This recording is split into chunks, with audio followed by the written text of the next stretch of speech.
Persona 3, Momento Umbrae. Chapter 1, Life's Shadow. March 5, 2011, early afternoon. Today was the day.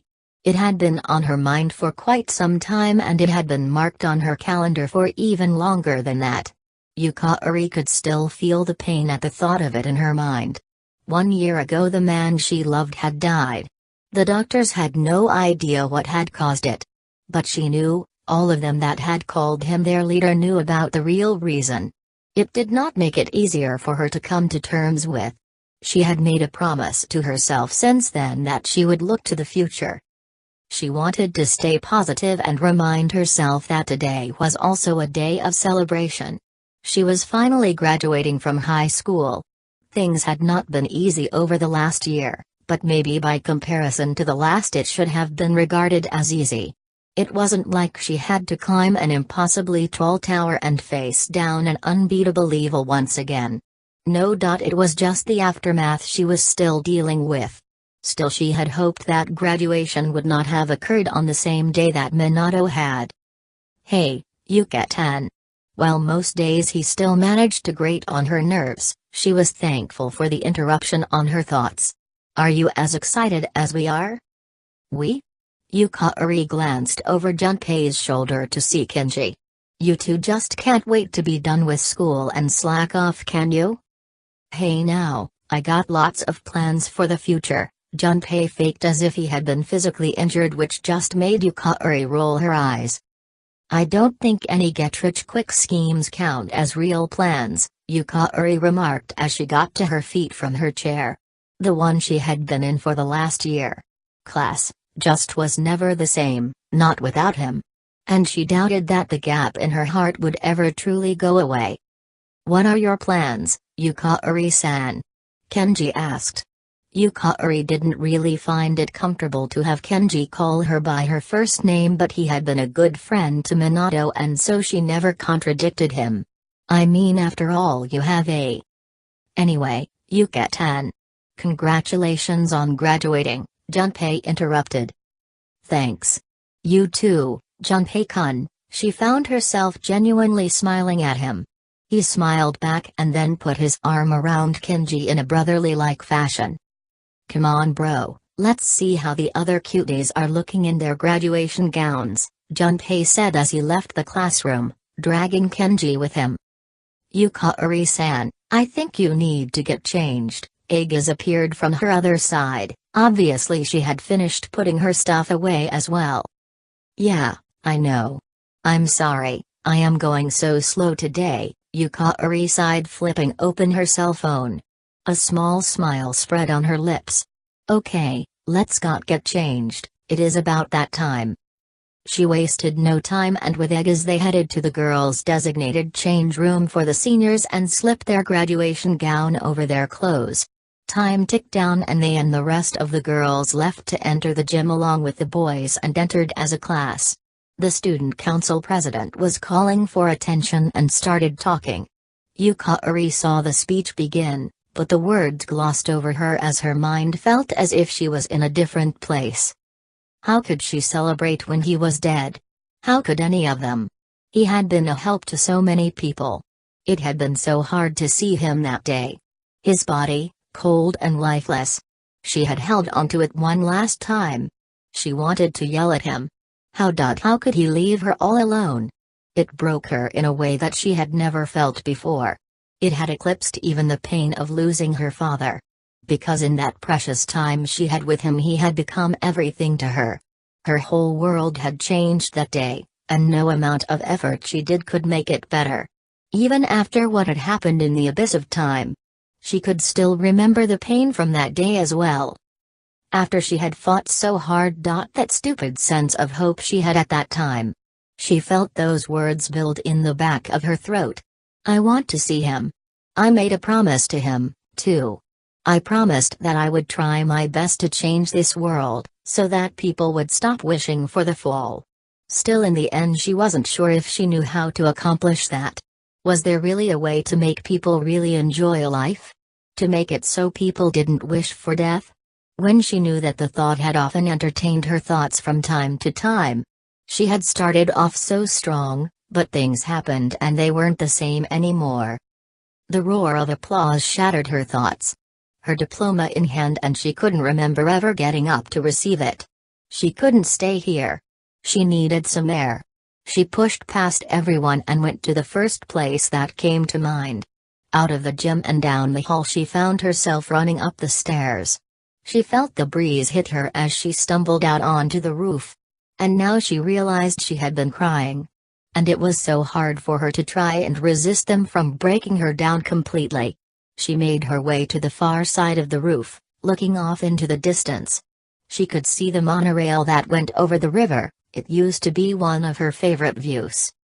The door to the roof opened again, and Yukari looked over her shoulder to see Aegis standing there. "Yukari-san, are you okay?" Was she? Or more appropriately, could she ever be? Yes, of course she could. She just had to find that confidence again. Find that inner strength that she had. "You know, I was really horrible to him when I first met him." Aegis didn't say anything. Yukari had never talked like this before. And really maybe she needed to. "I was the first one to see him when he came to the dorm. I hadn't even successfully summoned my persona at that time. And I had been so worried that whatever had entered the dorm might have been a shadow. I asked who's there and got no answer. I pulled out my evoker, and that was when Mitsuru stepped in and stopped me. And the dark hour ended right at that moment. I still vaguely remember scrambling to hide my evoker and wondering how badly I had screwed up. Still, Minato just stood there with his usual unfazed look and introduced himself. I had no idea then that eventually I would open up to him and let him into my life. At Yakushima was when it had all changed. The night before we had met you, Aegis. I learned part of the truth about what had happened when my dad died. He was the one to comfort me, when I wasn't even aware I had wanted it." Yukari let out a nervous laugh and then shook the fence as she felt so much grief and frustration. "It was here on the roof. I had made a decision back then. I wanted to know him. He was like me, no parents. I felt he could understand the pain that I felt. God, I was so selfish. Not once did I ever find out how he dealt with growing up. How he had managed to cope with being so alone. In a lot of ways, I know he had been worse off than me." "I don't think he ever felt you were selfish." Aegis was now standing next to her. "Though I believe he was never sure how to express himself. I know that he loved you, Yukari-san." She could not stop the flood of tears. It was also up on this roof where Minato closed his eyes for the last time. She had barely gotten to the roof in time. But they had all been so happy at that moment because they all finally remembered. Looking back, she couldn't help but think that he had never forgotten that last month he had spent with them. He had spent every available moment he could with her. It wasn't until much later that she finally realized why. Yukari knew she could never get back the time she lost with him, but that made her wonder how much he had suffered in that last month. "Yukari," came a familiar voice. Yukari turned back to see a familiar red head. "MIT Mitsuru," she stuttered, trying to dry her tears. But it wasn't just her. The rest of C's piled in behind her and onto the roof. "Why are you all here?" "We came to congratulate you, of course," Akihiko smiled as they all moved towards Aegis and Yukari. "I'm sorry, I just can't help it today," Yukari managed, but felt Mitsuru put a comforting hand on her shoulder. "Has it really been a full year since then?" Kanamata spoke softly. It looked like everyone was feeling somber about the anniversary of their friend's death. "I brought something that came to me in the mail today," Mitsuru stated, bringing attention to her. Yukari wiped her tears away and felt a semblance of composure returning to her. "It's addressed to you, Yukari. From Arisato Minato." As Mitsuru presented a small package to her, she was hesitant to reach out to take it. What had he left? Why was it showing up now? She shook as she took it and looked at the ordinary brown package. She had to know what was in it. Forgetting about everything around her, she tore at the side of the package and ripped off the top. Inside were a letter and then a blue leather-bound book. It was a journal. Clumsily she made her way and sat down on the bench with Aigis and Mitsuru helping her to it. Whoa, he must have. Junpei started. He knew he was going to die that whole last month he was here. Yukari felt tears escaping her again. A part of him was right here, in her hand. Answers that she wanted to know might be in it. But would it help her? She had to know, after all the man she loved had sent it to her. She opened the letter and felt more tears seeing his handwriting in front of her. March 5, 2010. Dear Yukari, I've done some research and I think I got it right. Congratulations on graduating. I'm sure your senior year was tough. I hope archery club was fun in your last year, and maybe you'll pick it up again in college. I think in some way or fashion it will always be a part of your life. At least I hope so. I can remember 100 of times when your arrows saved my butt. I was going to send this directly to you, but I wasn't sure where you would be staying. So I figure I could send it to the Kirijo group and Mitsuru would get it to you with no problem. Plus that also means everyone is with you right now. Tell everyone I say hi. I guess that might not be the appropriate thing to say. I'm sure Junpei managed to pull out his grades and graduate in the same class as you. And naturally Fuka would be graduating as well. And Aigis, of course. Who would have thought that a mechanical maiden made to destroy shadows would be getting a high school diploma? I hope Mitsuru is doing good with taking over the Kirijo group, and is she going to college at the same time? I wouldn't be surprised, and most likely it's business focused so she can better handle the company. And Akihiko, I wonder what he is going to do. I didn't get to spend any time with him this last month so it is hard for me to say. But I could totally see him becoming some sort of law enforcer. And maybe having a persona will give him an edge. Yukari, can you read this next part so everyone can hear? I know it's hard but I want you to say it. After all you are my better half. Yukari looked up at everyone, knowing that reading it was going to be one of the most difficult things she had done in a long while. Everyone. This part is from Minato. I love all of you. Everyone became the family I never had the chance of having. Junpei was my brother and I'll always remember all the trouble we got into. I'd explain it but that stays between Junpei and me. Fuka was like my sister, she helped me realize a lot of things in my life, but I'm not sure she realizes it. Ken, you were a lot of fun to hang with, even though we didn't do it that often. I like to think we were still close. Akihiko, I know that you'll keep training to get stronger, and I hope you do. Just don't forget to keep living your life, sometimes what you need most is always right beside you. Mitsuru, I hope things are easier in the company. I know there were a lot of problems for you right at the end. I only hope I was able to alleviate some of it in some fashion. And if you could keep checking up on Yukari for me I would really appreciate it. The times we spent together were the best in my life. We went through hell. All of us. And I know if it hadn't been us then the fall would never have been prevented. But I would never trade back the decisions I made. I know all of you will be strong enough to move on without me there. Yukari couldn't stop the tears and finally realized that the other girls were crying. Mitsuru, and Fuka. Aigis couldn't help but join them either. The guys looked like even they were fighting a battle not to lose control themselves. Yukari took a moment before drying her eyes to look back at the letter. She needed to finish it. It's only because all of you that I was strong enough to do what had to be done. I know that it isn't much consolation. It was something that only I could do, and if it meant that it was protecting the world that had my dear friends in it then I would do it over and over again. She stopped speaking out loud. The next part had Minato telling her it was for her eyes only. Still this thought had always lingered in her mind. That he had known he was going to die. Just like in the abyss of time. What had been his answer to life? Had he truly been so at ease with his decision? Believed in it so fully? She read the last part of the letter for her. Yukari, the journal I have given you was mine.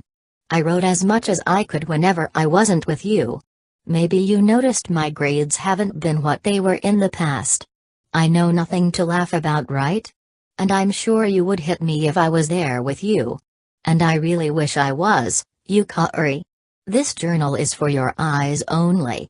I want you to know how I truly feel. The things I couldn't say because you just didn't remember.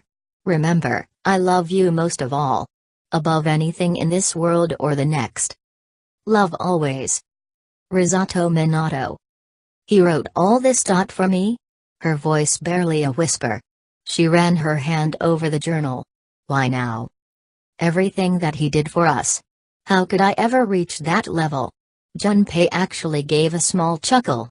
I think he could have at least gloated over it instead of being all sappy. He never did like us calling attention to his powers. He could summon multiple personas and even combine them for some crazy abilities, Akihiko added. Smiling from memories that seemed to be flooding back. And he even managed to remember everything when all the rest of us were in the dark. Yeah, to think he had been capable of so much. Risato-san probably fought harder than any of us ever could. Ken put his hand on Yukari's shoulder. But you know he really was protective of Yukari the most. Yukari, it's getting late. If you don't mind, I'll accompany you. Mitsuru cut through the voices that all started to reminiscing about Minato. Shaken from her daze, she pulled out her cell and flipped it open. Oh crap. Don't worry, I have a driver ready to take us directly, Mitsuru turned to the others. Also all the arrangements are made. So if everyone can gather in front of the school at around 7, we'll leave after. Yukari quickly pulled off the graduation gown that was slipped over her clothes and stuffed it into her bag.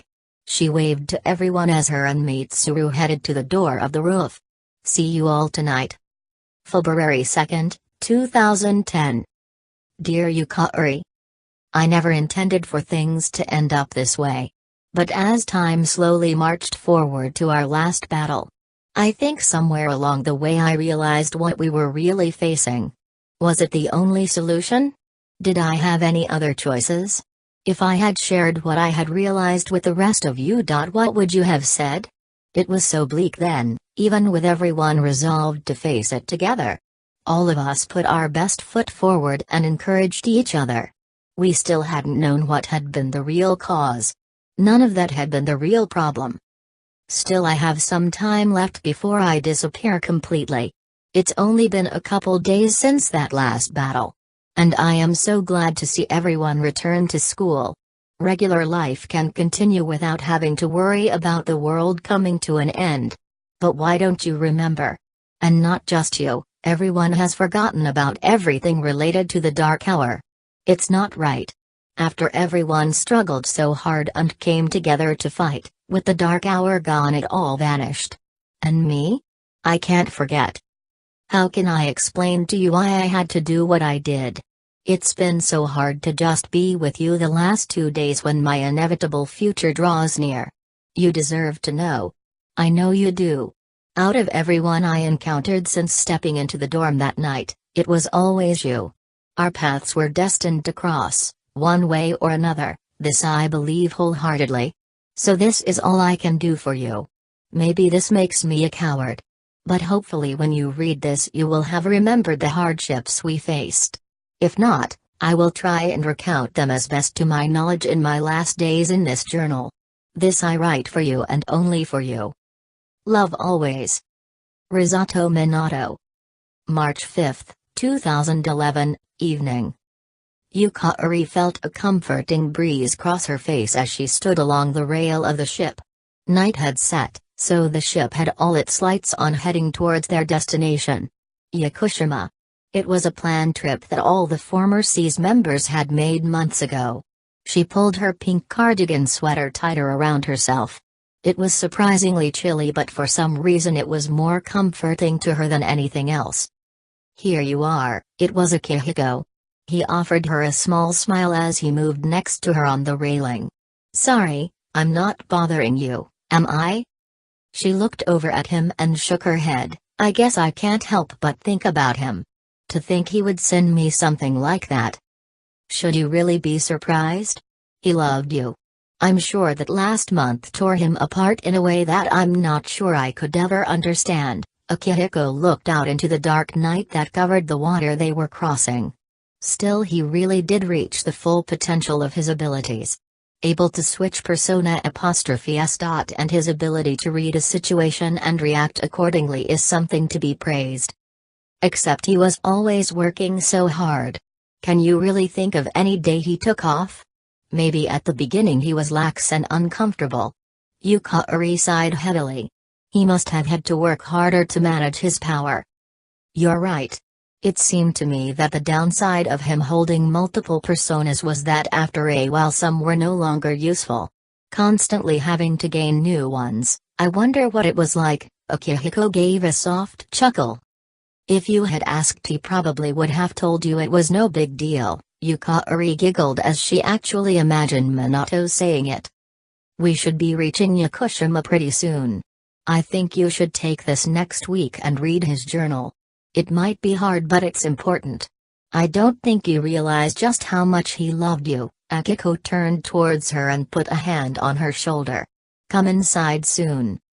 Yukari merely nodded as Akihiko disappeared back inside, leaving her alone on the deck of the ship. She watched him go, but she instead sat down with her back up against the rail. She reached under her cardigan sweater and pulled out the journal. To be honest, I find it harder to not just sit down and read the whole thing. She flipped it open. The initial pain of seeing his handwriting was gone now. Now she was more curious about how he would recount their time together. She flipped to the next page. April 17, 2009, late afternoon. Minato felt like his head was in a vice. Igor and Elizabeth had made it sound like it was no big deal. Yeah, awakening to his power had knocked him flat on the ground. Still, it meant Yukari was safe. At the very least, he felt somewhat comfortable. Though it could have been a little better. He groaned, grabbing his head, and sat up in the bed. It was about half a second later he realized there was someone else there. You're awake. He looked to the source and found it was actually Yukari. She looked so relieved. Now he felt guilty. Just how long had he been out? How do you feel? Yukari asked. A legitimate question. Still, he quickly took in his surroundings. It was definitely a hospital. Could this be normal for people that awaken to their persona? No, it couldn't be. Considering things that had happened since he arrived, none of it was normal. The Velvet Room was definitely not something that everyone could experience. It was actually more likely that his case was different. Probably something similar to the young boy he had seen twice now that no one else seems to be able to see. It was also because of that boy that he had known what to do with that gun-shaped item he had used to summon his persona. I'm feeling okay. Killer headache though. Minato rubbed his head before lowering his arms. He could probably guess as to why, however the throbbing in his head made him want to leave out all the leg work. Thank goodness. You finally came to, she sighed, physically looking glad to see him conscious. How much sleep do you need? It's been a whole week. Yukari looked out the window away from him. He didn't know how he could defend himself. It wasn't like he had chosen to be knocked unconscious. But he barely knew her other than some superficial facts. She was in the same grade as him, the same class as him, and apparently pretty popular among the school. She was also a part of the archery club. And lastly, she obviously had a persona and knew something about that mysterious time he had seen for the twice now. The first time being when he had arrived late on the island. Minato must have been giving her a strange look because she clarified herself more specifically. I was so worried about you. Sorry about that, take the san, he said, looking away from her. Maybe it was just his nature, but he didn't like to make people worry about him. Why are you here? You saved my life, you know. So I'm not about to just leave you here alone. Yukari was speaking rather softly, but the room was quiet, and so it wasn't like he had to try hard to hear her. But still, what kind of person saves someone and then just passes out? A whole week? Man, so does that mean I have a headache for sleeping too long? He rubbed his temples with his fingers and looked over at Yukari and connected eyes with her for a couple seconds before she broke contact, looking away. So did the doctors say anything? The doctor couldn't find anything wrong with you. He said it was just exhaustion. But you kept sleeping and sleeping. Seriously, can you understand how worried I was, Arisato? She looked like she wanted to yell at him, and he could understand that.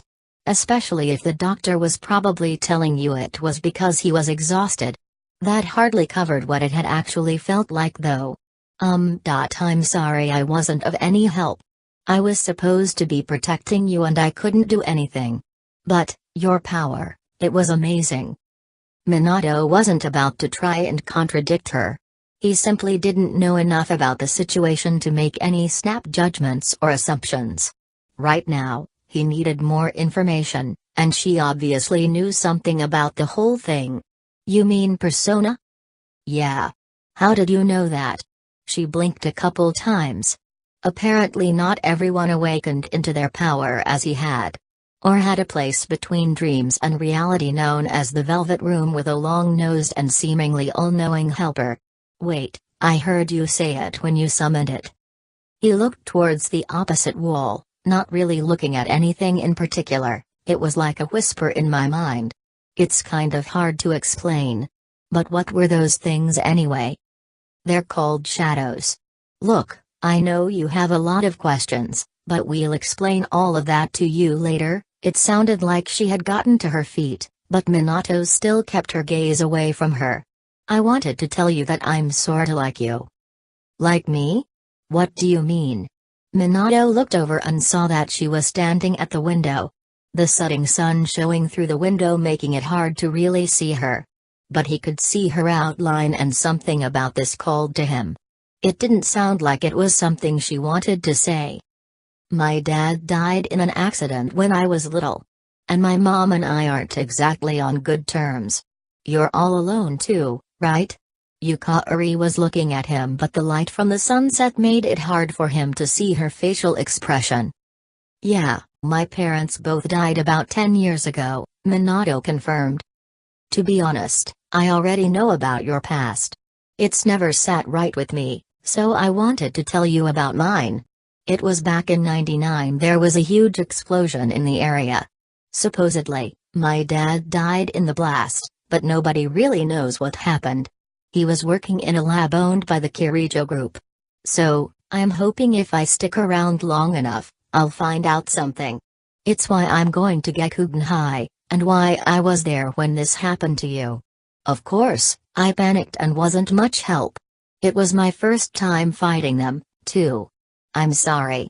You wouldn't have had to gone through all this if I wasn't such a coward. Yukari looked as if she was hanging her head. Minato found it hard to make out with the sun being annoyingly in the spot as it was. Maybe that was the reason why she found it easy to say all this to him. You aren't a coward. It wasn't like you didn't try, Minato softly spoke. But you were able to do it without any hesitation. Yukari's voice told him that she was conflicted. Ashamed that she hadn't been able to protect him, and yet grateful that he had protected her. If I had hesitated, then I'm not so sure a hospital is where we both would have ended up. He gave a slight chuckle. That's not funny, Arisato. Sorry, take the san, Minato sighed this time. All of this is a lot to take in. And my head still feels horrid. I'm sorry to hear about your dad. Needless to say, I know what it's like. Thank you, Arisato. Yukari finally stepped away from the window and towards his bed. She came into full view and he literally felt his heart jump in rate. She was more than just cute. Yukari was beautiful, and maybe it was just the atmosphere or the light from the setting sun in the background, but he definitely felt his cheeks rise in temperature. You're welcome. I'm glad that shadow didn't hurt you. Minato looked away, trying to hide his red cheeks, but hopefully the light from the sun was doing most of that for him. Still, it's not really fair that I'm dumping all of this on you the moment you wake up. While I was waiting, the only thing I could think was how much I had been hiding from you. I knew that when you woke up, I had to tell you the truth. So thanks for listening. I've been wanting to share that with someone for a long time." Yukari extended her hand to him. He turned back towards her and took her hand. Her hands were warm, delicate, but also had calluses associated with archery. He could only imagine the years she had dedicated to it. She was driven in a way most girls weren't, but Minato was worried about her motivation. She wanted to find out either how her father died or more dangerously why he had died. An explosion around this area. And the only clue being her father's employer, the Kirijo Group? It was close to when his parents had died, and if it was around this area, it would merit investigation. But if the subject was so close to Yukari's heart, he couldn't do it openly without offending her in some way. Shaking her hand for only a moment, he released her hand. If this was all just the beginning, then he better not miss any details that could help him. "Alright, I'm gonna get going. I will let the others know you woke up. Take it easy, okay? Be a good patient, and don't hesitate to call the nurse. I'm sure she'll take good care of you." Yukari seemed to reach the max of her comfort zone and was now looking to escape. Minato could understand that and wasn't really in a position to stop her. His head still pounded like a bongo drum and he didn't really have the strength to go after her. "Thanks for checking up on me, take the san," he smiled. "You're welcome, Arisato. Bye." Yukari offered him one last smile before disappearing out of his room. "Oh geez," Minato rubbed his temples again and pressed the button for the nurse. The nurse was in only a couple moments later. "Oh, you're awake, that's good news. How are you feeling?" The nurse smiled. "Yeah, I could use something for a headache, and something to eat." Minato watched as the nurse gave a quick affirmation and walked off to get what he had asked for. Still, Yukari had really suffered that much? And what about her mother? Why was she distant with the one parent she has? I don't think it's something I can really ask. And if I investigate it behind her back, she'll just hate me instead. Arg. I shouldn't worry about her. I still need to deal with this whole persona and shadow thing. Why does it sound so familiar? And I need to talk to Igor about who the hell he is.